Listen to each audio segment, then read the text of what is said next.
I used to believe that family was the safest place in the world, a fortress of love and acceptance. I clung to that illusion until it crumbled, piece by piece, under the weight of truth, betrayal, and one poisoned dinner plate. My name is Eliza Carter, and I've been married to the love of my life, Daniel, for 7 years. We built a beautiful life together, one filled with laughter, shared dreams, and now, a miracle growing inside me.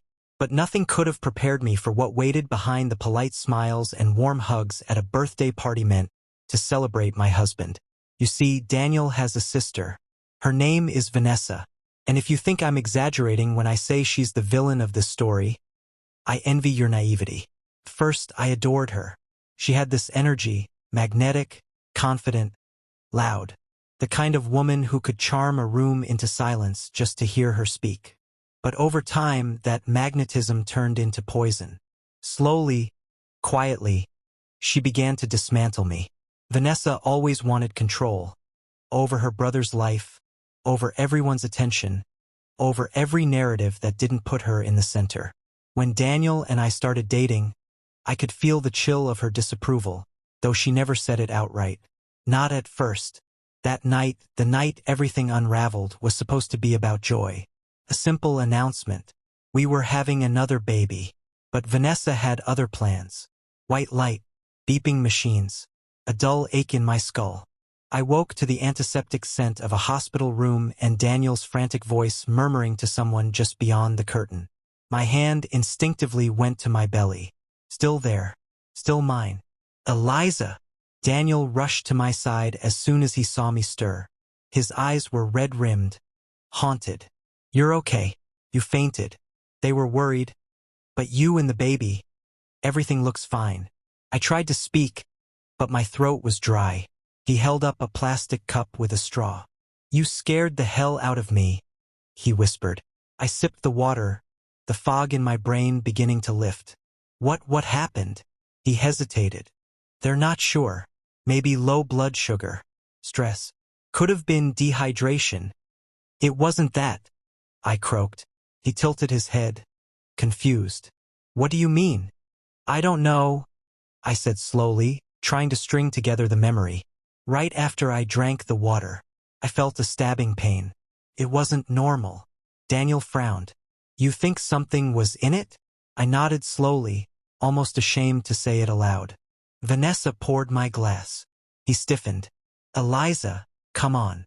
I'm not accusing, I said quickly, though the words felt like lies. Something's not right. He stood and ran a hand through his hair, pacing.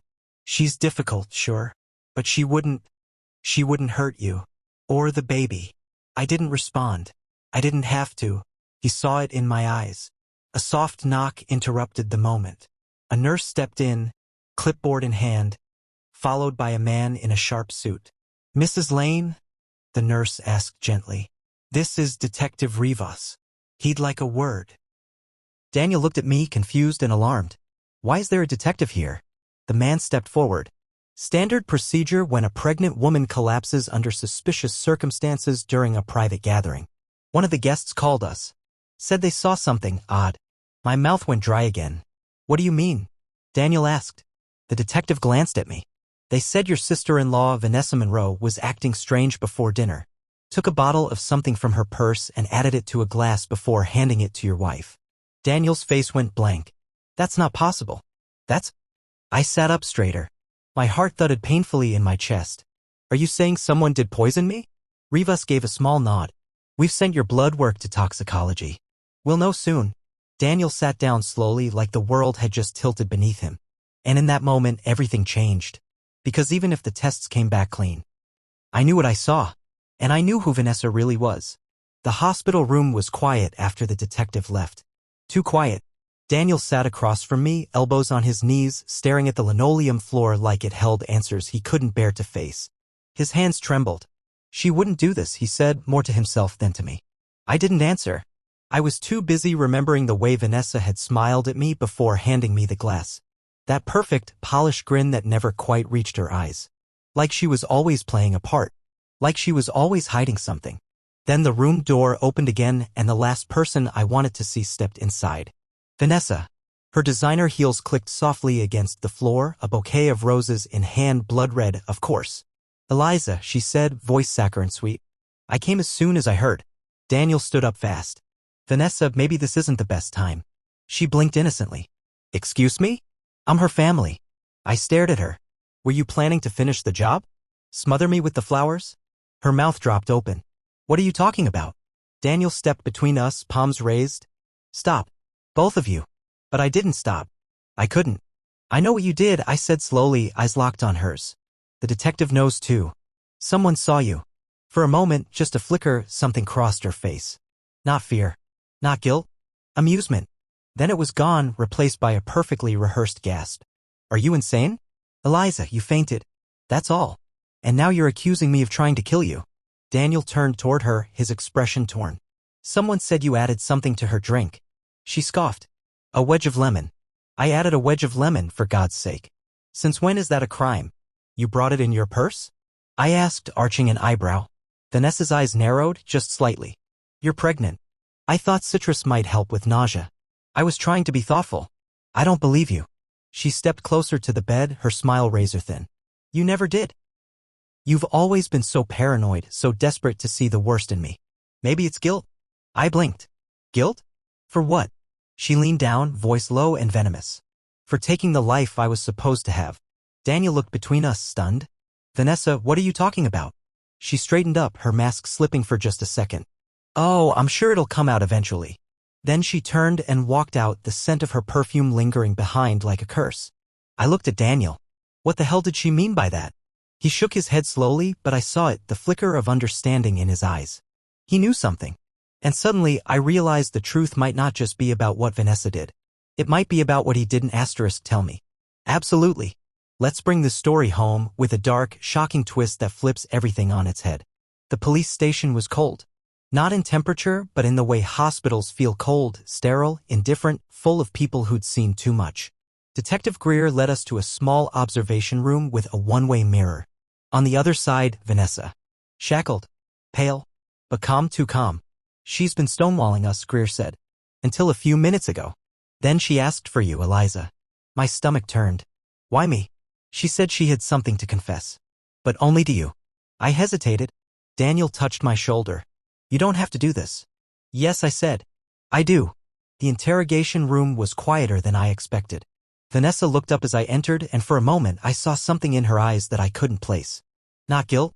Not fear. Something closer to satisfaction. Eliza, she said smoothly. Took you long enough? Saturday, why did you do it?